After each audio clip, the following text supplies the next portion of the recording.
सर्दियों की सुबह थी। इसकी जिद थी कि मिलने आओ, मुझे तुम्हें करीब से देखना है।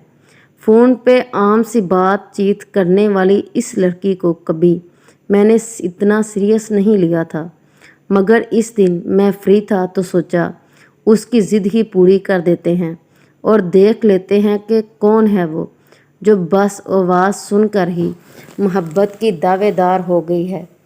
मिलने की जगह इसने मंदरा स्टॉप सेलेक्ट की और मैं वहाँ पहुँच गया। दिल में एक बेचैनी सी थी क्योंकि ज़िंदगी का पहला तजर्बा था और ये भी सुन रखा था कि ऐसी डेट्स अगर पकड़ी जाएं तो दिलाई काफ़ी धुआंधार होती है। खैर, मुझे ज़्यादा इंतज़ार नहीं करना पड़ा और वो मोहतरमा एक अदाए ख़ास से मेरी तरफ बढ़ती हुई मुझे नज़र आ गई। पहले एक दूसरे को नहीं देखा था, मगर ऐसा मैं इस पर ड्रेस कलर और दिगर निशानियों की वजह से पहचान लिया। वो देखने में बेहद हसीन थी और उसे देखकर मेरे दिमाग में पहला ख्याल यही आया कि ये तो किसी को भी पागल कर सकती है। फिर फ़ोन कॉल्स में मेरी इतनी मिन्नतें तरले क्यों करती है। दूसरा धचका तब लगा जब इसने हाथ मिलाने को आगे बढ़ते हुए सलाम दिया। सच में मेरा किसी लड़की से हाथ मिलाने का ये पहला तजर्बा था और इस वजह से मेरा हाथ थोड़ा कांप भी रहा था। जैसे इसने महसूस कर लिया और ज़ोरदार कहका लगाकर बोली, कमीने, फ़ोन पे तो बड़ी बातें करता है, अब क्या कांप रहा है। जवाब में मुस्कुरा के रह गया। मैं वो फीलिंग अल्फाज में नहीं लिख सकता जो इसे देखकर मेरे दिल में उमड़ रही थी। वो नॉन स्टॉप बोल रही थी और मैं बस उसे देखे जा रहा था। हुस्न का एक मुकम्मल मुजस्मा थी। वो कुदरत ने फुर्सत के लम्हात में इस परी को तराशा था। मैं अंदर ही अंदर खुद को डांट रहा था, कितनी हसीन लड़की को आज तक इग्नोर करते आया हूँ।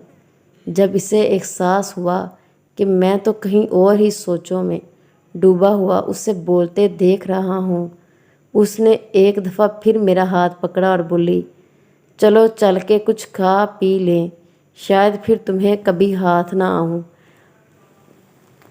अब सीन ये था कि वो सरे बाज़ार मेरा हाथ पकड़ के मुझे लीड कर रही थी और मैं इस कदर दीदा दिलेरी पे हैरान था। मुझे आता जाता हर बंदा इसका मामा चाचा लग रहा था जो खूनखार नज़रों से मुझे देख रहा हो।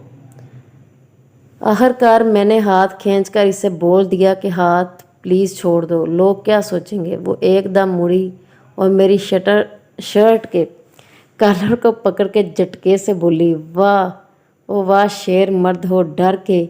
मैं लड़की होकर नहीं डर रही और तेरा हाथ मैंने छोड़ने के लिए नहीं पकड़ा, बस इसकी ये अदा जानलेवा थी। बाज़ार में इसकी हरकत पे कुछ लोगों को लगा कि शायद कोई गड़बड़ है, तो वो हमारे गिर्द जमा हो गए और सवालिया नज़रों से देखने लगे। मगर इसने कमाल अंदाज में इन्हें भी बोल दिया कि क्या देख रहे हो आप लोग, हमारा कोई गर्लफ्रेंड बॉयफ्रेंड वाला चक्कर नहीं, this is my future husband. तब ही मेरी आँख खुल गई। Please like and subscribe this video. Thanks for watching. जज़ाकल्लाह। हंसते रहिए, मुस्कुराते रहिए। ये वीडियो सिर्फ आपको हंसाने के लिए थी, ताकि आपके दुखी और अफसुदा से चेहरे पे एक मुस्कुराहट बखेरी जाए। जज़ाकल्लाह।